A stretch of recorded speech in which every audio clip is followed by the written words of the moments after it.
Hello, and welcome to Mr. Quickest Teaches. In today's lesson, I'll be providing a detailed analysis of the poem Not Waving but Drowning by Stevie SMITH. My analysis will be presented with rolling annotations of the stanzas, lines, and important words and phrases in the poem. I'll emphasize the themes, literary devices, both figurative and poetic, tone, structure, language, etc. of the poem. To purchase the course that provides stanza by stanza, line by line, and word for word written and video analysis of all the 15 poems in the IGCSE anthology, visit mrquickestteaches.com. The written course has been particularly helpful for students sitting the IGCSE because it gives clear guidance on the approved writing styles. Without further ado, let's demystify Not Waving but Drowning by Stevie SMITH.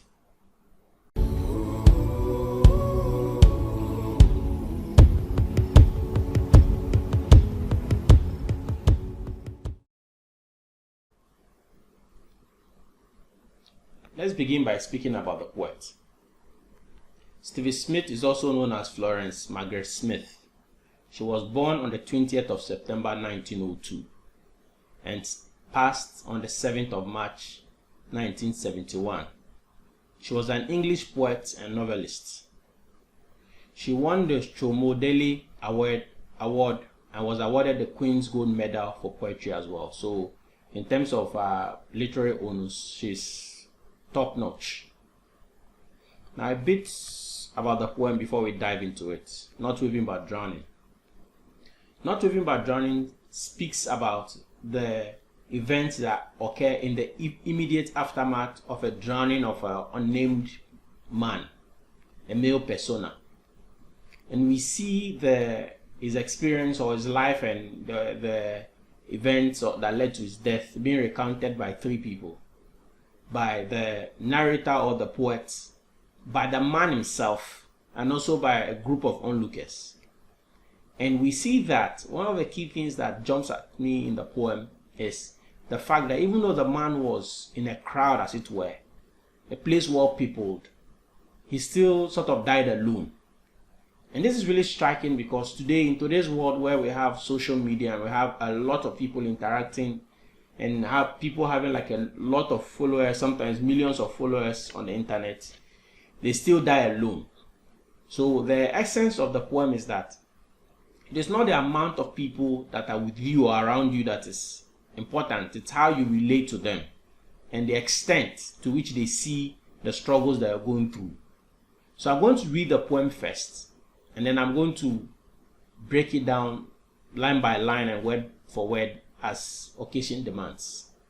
So let's dive into the poem Not Waving but Drowning by Stevie SMITH. Nobody heard him, the dead man, but still he lay moaning. I was much further out than you thought, and not waving but drowning. Poor chap. He'd always loved lacking, and now he's dead. It must have been too cold for him. His heart gave way, they said. Oh, no. It was too cold always. Still, the dead one lay moaning. I was much too far out all my life. And not waving but drowning. So one of the first things we see is that nobody, the use of the word nobody there reveals that the persona was alone, the persona's aloneness. And then even though he was in a crowded setting, nobody heard his call for help or sort of recognized that he was in danger.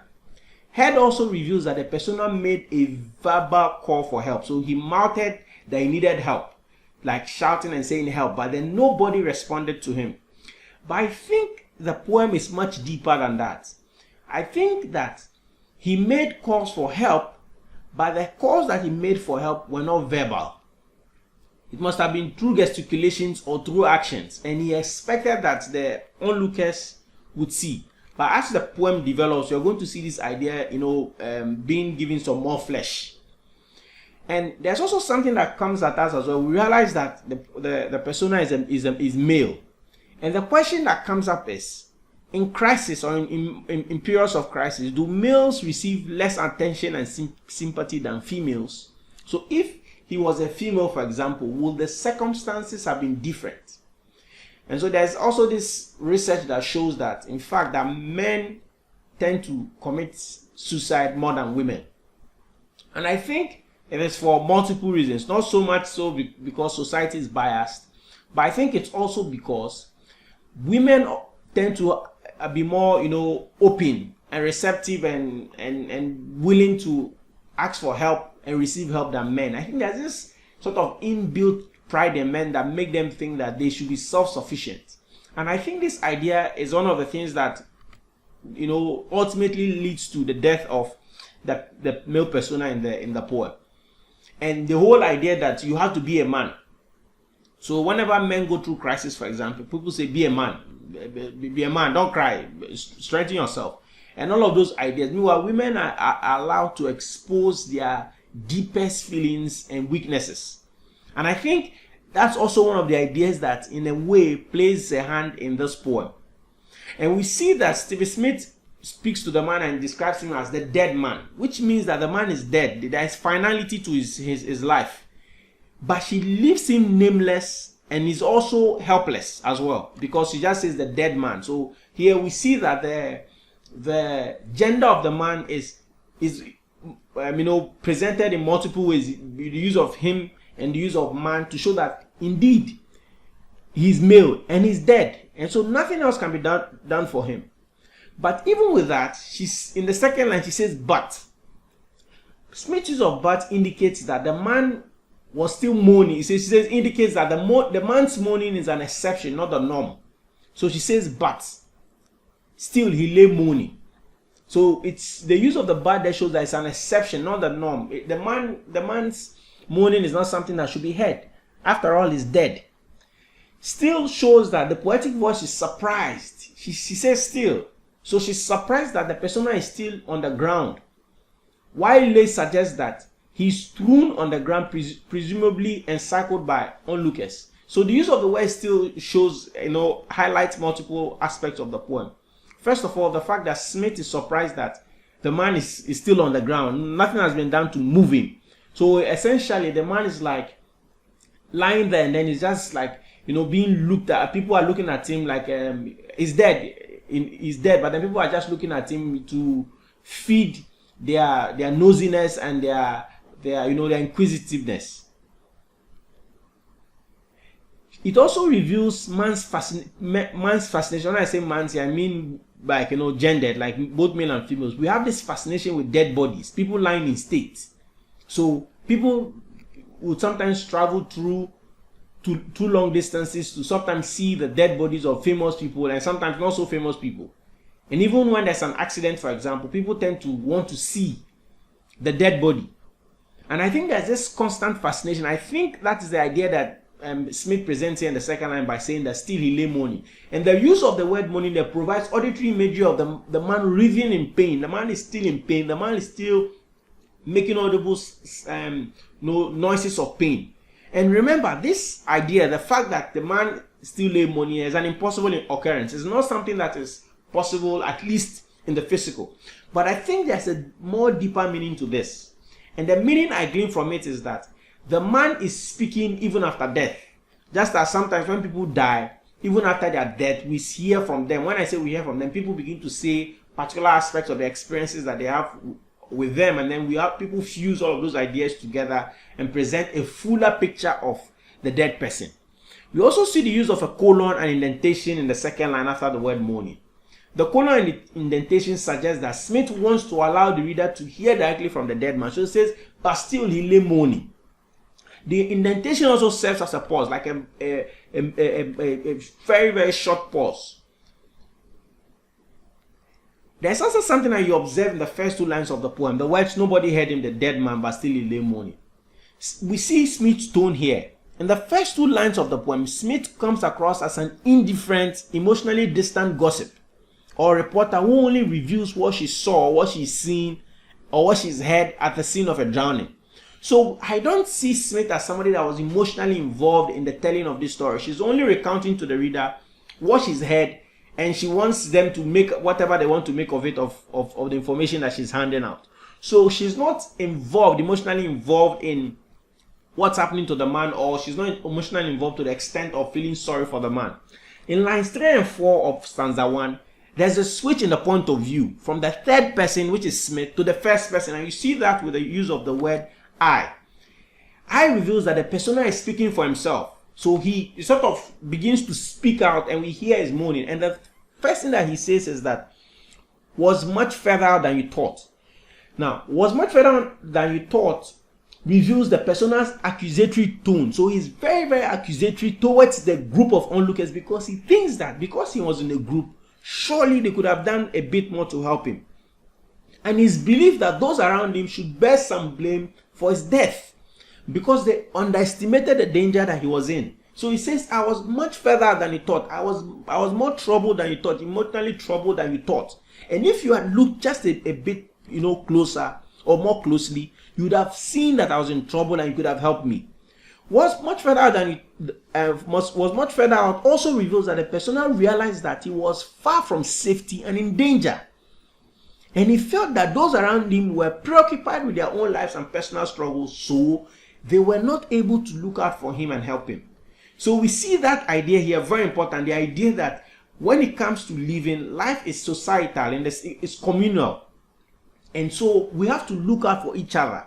And because the people were very preoccupied with their life, they couldn't see or try to help the persona until he was dead. It was almost as if it was only his death that sort of caused them to pause from their troubles and see that he had died. And by then it was too late. And he mentions that, and not waving but drowning. And this is really striking, because what does a wave mean?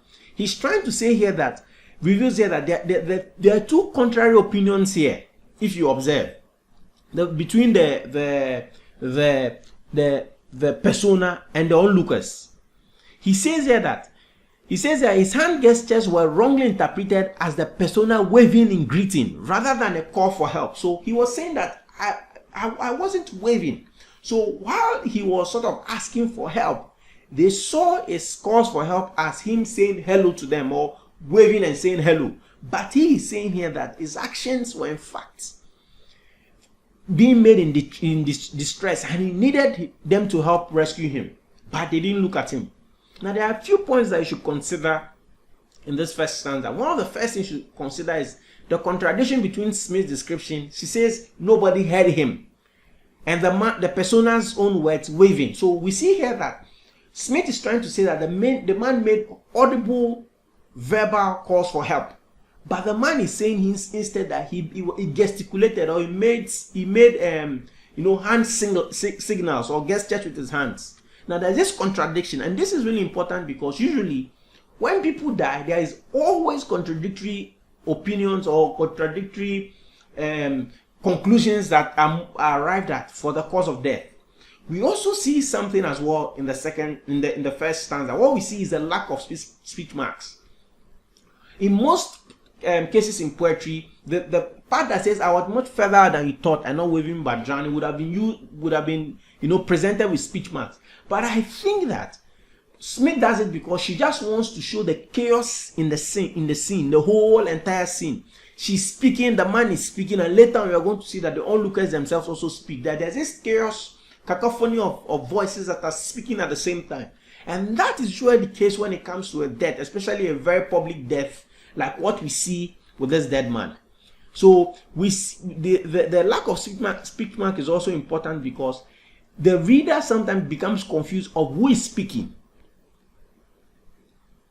But then you have to you use your knowledge of English and the knowledge of the first person, second person, third person point of view to come to an educated guess. And you see that in the last two lines of the first stanza, it is in fact the dead man that is speaking, as it were, from the grave.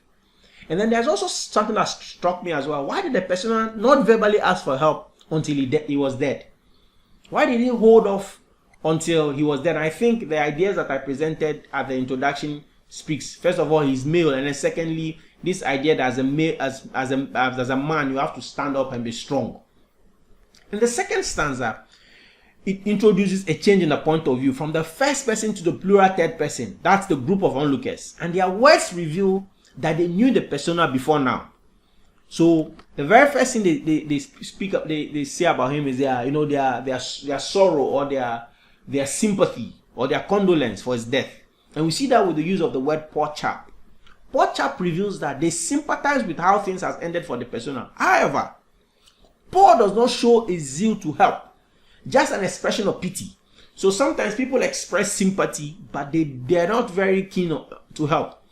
Additionally, they also call him a chap. The use of the word chap there has a sense of informality to their address. So they are very informal, which means that there's a chance that they were close friends or acquaintances of the dead man. So it's like somebody that they knew, and then they knew him in an informal way, not in a formal way. They also reveal aspects of the persona's life to the reader as well. They said he always loved lacking. The use of the word always there indicates that the persona was without exception constantly happy. He expressed or visually openly expressed happiness. Always there was this constancy of his happiness. They never saw him sorrowful. His attitude hid a true state from the onlookers because he was constantly, expressing, signs of happiness. The onlookers sort of were unsure or did not even guess that he was troubled. It could also be that this idea of, always lacking was his way or his coping mechanism from the troubled or the troubled life that he lived. And the use of the word love there presents his love for lacking as something that he passionately engaged in. It wasn't something that was forced on him, but it was something that he loved to do. The use of the word lacking, which means, joy, happiness, someone who's like a jovial person, who's almost like a clown, like a class clown of sorts, presents the deceased as a bubbly person who spread joy, clowned about, and told jokes that made other people laugh. So he was somebody who made other people laugh. It also portrays him as someone who was very playful. Additionally, it reveals that his main desire was to see others laugh. Lacking also presents him as a comedic genius who made fun of himself and maybe others to spread, happiness. So love lacking shows him as somebody who was constantly happy. And one of the key things I remember about this is a movie star called Robbie Williams. Robbie Williams was somebody that was extremely happy. Whenever, in his movies, and sometimes even during interviews, he would speak and make people laugh. But a few years ago, news came out that he had committed suicide because he was very unhappy. So even though he was troubled and lived this kind of depressing life, he made fun of himself and he was somebody who spread joy.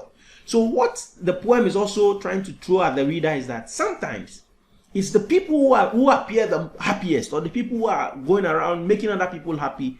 Those are the people who are the most troubled. And so we should look out for our friends who are always laughing. Try and see if you can see like a crack, in their armor of happiness, and see there's something that was off with them. And they continue that, and now he's dead. The use of "and now he's dead" highlights the finality of the personal situation and the fact that the onlookers realize that there is no help for him now. There's nothing that they can do for him now.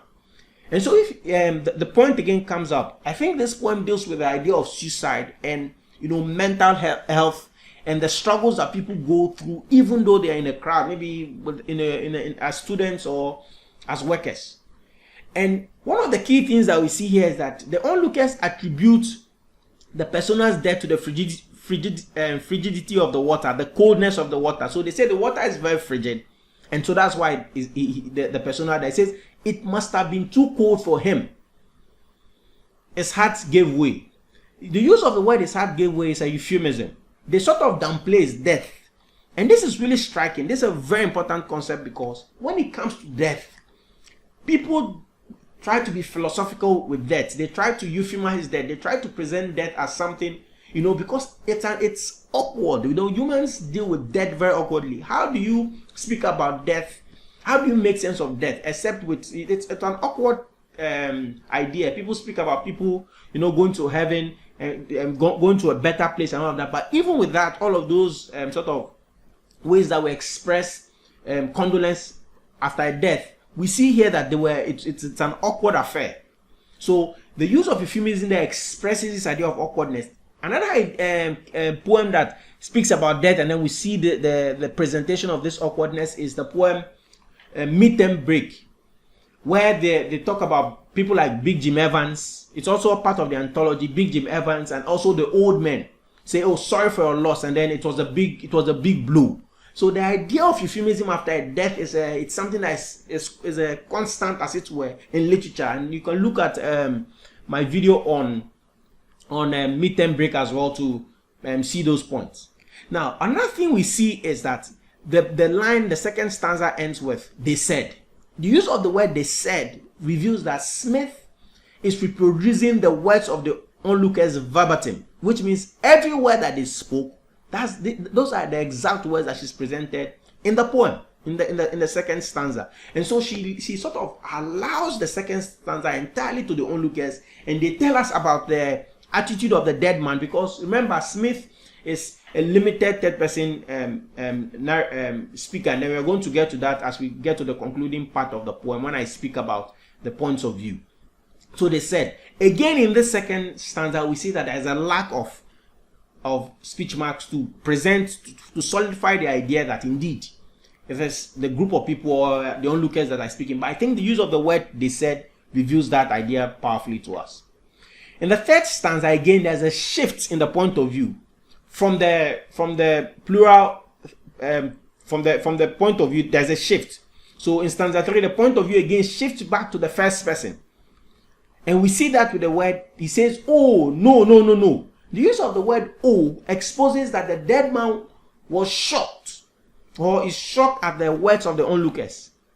It also reveals that he exclaimed loudly. So there was this loud exclamation from him to make his point, as it were, to drown out the words that had been spoken by the onlookers in the second stanza. And he repeats the word "no, no, no."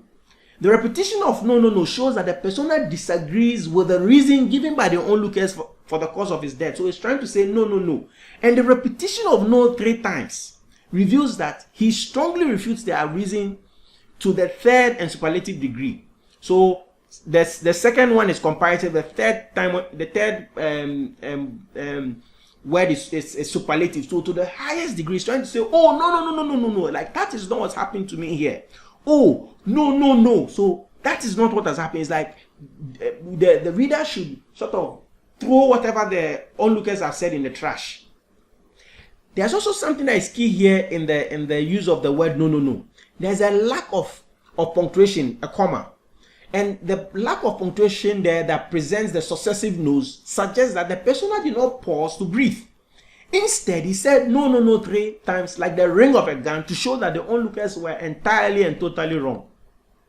Then he continues and says "too cold." So we see that the onlookers said "too cold" in the second stanza, and he agrees with the words. He says it was too cold. So "too cold" confirms that it was indeed the frigidity of the water that caused his death. Now, when he talks about the word "too cold," for me, I think that the word "too cold" is also a metaphor for the kind of relationship that he had with people. So it's also a metaphor for the dead man's lack of open and honest relationship that would have encouraged him to speak about his fears. So "too cold" is one, the frigidity of the water that caused his death, and secondly, the lack of warmth in a relationship that would have allowed him to expose his innermost feelings to somebody, and then maybe he would have received some encouragement from there. Now, one of the key things I see in what the dead man said about the reason for his death, and what the onlookers said about the reason for his death, is the use of the word "always." So they said it was too cold for him, but he is saying that it was too cold always. The use of the word "always" there reveals that he was constantly troubled, and he was putting up appearances. So constantly, there was no day of his life where he didn't have mental health challenges, but then he was hiding it. So the only difference between the persona's words and that of the onlookers is the word "always." This reveals that the persona was constantly putting up appearances when he was alive. So now that he's dead, it's almost as if his secret has been exposed to the entire world. The true nature of his life has been exposed. And with the example of Robbie Williams, for example, that's exactly the same idea that comes out. After his death, people began to realize that he lived a troubled life. In the second line of the final stanza, we see the use of the use of brackets, and I've highlighted that as well. The poet reports that the persona's manner of speaking with brackets. He reports the persona's manner of speaking with brackets. The bracket also reveals that she interjected. So she's trying to speak over almost like she's like a reporter who is at a scene of something and something is happening and she's speaking over the man. The bracket also creates the visual imagery of the persona lying on the ground encircled by the onlookers. So the man is dead. He's on the maybe a beachfront or is a river or a sea. I don't know where. But then he's encircled by onlookers who are looking at his dead body. And the bracket also creates a visual representation of that. And in the bracket, she says, "Still the dead one lay moaning." A use of the word "still" suggests that by this time Smith had become tired of the persona's moaning or whining. She had become tired. She says "still," like still, he's still there. And a use of the word "dead one," you see in the first line she says the dead man. A use of the one "dead one" suggests that now the man is just a number. He's a statistic, and there are multiple people who are dead like him, and so there's nothing special about him. The dead one lay moaning, and that idea is really striking because more often than not, when people die, it doesn't take very long for people to move on. Very soon you become a statistic. You are dead and you're gone.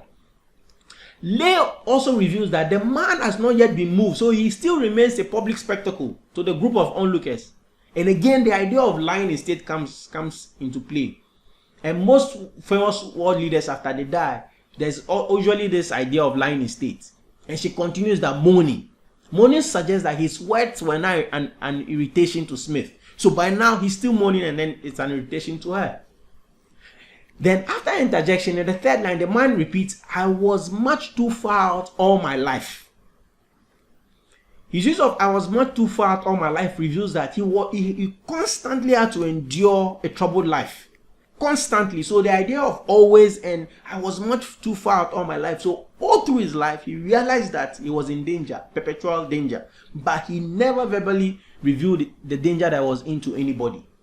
And in the last line, we see the repetition of the exact words of the first line, "and not waving but drowning." And not waving but drowning is repetition, the dead man's repetition of these words, emphasize his belief. He had this belief that if those who interacted with him had paid better attention to him, they would have realized that he was troubled, and then they would have helped him. His repetition of the exact words in the last line of the first stanza as the last line of the third stanza emphasizes the persona's lament. He was lamenting about the challenges of his life, how troubled his life was, how his life was full of struggle, and the circumstance of his death.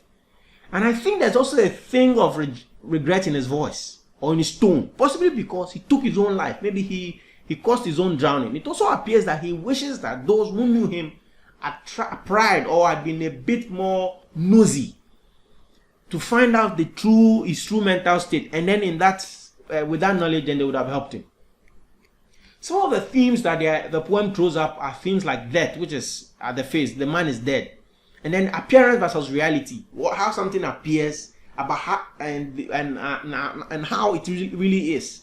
We also see this idea of a double life. So the man has a double life, privately and then publicly, and then being isolated in a crowd, as well as the ideas themes like loneliness, suffering secretly in the open. Is the same idea as living a double life or being isolated in a crowd, and then man's fascination with death. And the IGCSE, the questions are usually presented with the themes. So a question that could be thrown to you is, how does Stevie Smith powerfully present man's fascination with death in Not Waving But Drowning? Or how does Stevie Smith powerfully present the idea of being isolated in a crowd in Not Waving But Drowning? So those are some of the questions that could be thrown at you.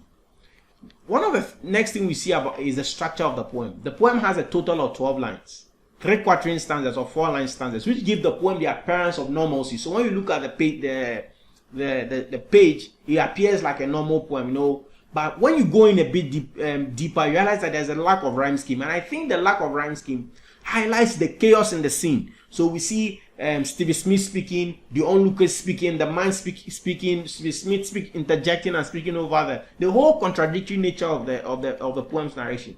So the man is saying something. Stevie Smith starts off by saying something. Realize that She is saying that nobody heard him. He is saying that nobody saw his waving. And then the dead people are saying that it was too cold for him. And he is saying it was too cold always. So that contradictory nature of the poem, I think, accounts for the reason why there's a lack of rhyme scheme. There's also an irregular line length as well. So if you observe the presentation of the poem, each of the lines appears to have different line lengths. And I think, again, the idea of these three speakers speaking over each other is also a reason for that. And so we see that everybody is speaking, in their narrative voice, telling the events of the day from their own vantage point. And so it's the poem appears irregular. Now, I spoke about the point of view. And this is one of the few poems where we see three speakers speaking at once. We see the limited third person point of view, and then the first person point of view, that's of the dead man, then the onlookers stroke bystanders. The poet speaks at a limited third person, and this is important because she can't tell us what is happening except what she hears. She begins the poem by informing the reader about what she sees, a dead man lying on the floor, and what she can hear, the moans of the dead man. She says, I was much further out than you thought, and not waving but drowning. She also reveals the onlookers' comments as well. The narrative voice is limited because she cannot reveal any of the dead man's thoughts or information about his life before he died, or the thoughts of those assembled at the scene. Instead, she only reports what she can see and hear. The second narrative voice is that of the dead man. He reveals his situation and gives us a few details about his life, that's the reader, about his life before his death. Much further than you thought, and I was much too far of my life, and his refrain, and not waving but drowning. Then the third group we see are the onlookers. The onlookers stroke bystanders. Lines 1 to 3 of the stanza 2 is attributed to the bystanders. They provide a character map of the persona by stating he'd always loved lacking. This presents his state, his present state. Now he's dead, and the reason for his death, it must have been too cold for him, his heart gave way. Additionally, the use of contractions like head and his suggests that they had a very informal relationship with the persona. So those are the 3 points of view, and I think this is really powerful and really exciting use of language by Smith. If you've enjoyed this lesson, you can visit mrquakersteaches.com, where you can customize how you learn, and you can also find stanza by stanza, line by line, and word for word written analysis of all the 15 poems in the IGCSE anthology. You can also find analysis of the prose and drama components. So Purple Hibiscus by Chimamanda Ngozi Adichie, and also Afamila's The Crucible, the themes, the conflict, etc. You can also find information on this unseen paper if your school writes the unseen paper. Or you can also book for private tuition as well. I offer private tuition in English literature, English language, geography, and history. So for the IGCSE and A level. So do well to visit and then book your lessons. Or you can join our tribe on IGCSE on Telegram on Telegram for the IGCSE. Mr. Quakers teaches IGCSE literature. So here you have it. The poem Not Waving by Stevie SMITH has been demystified. Until next time, have a powerful and a nice time. Bye-bye.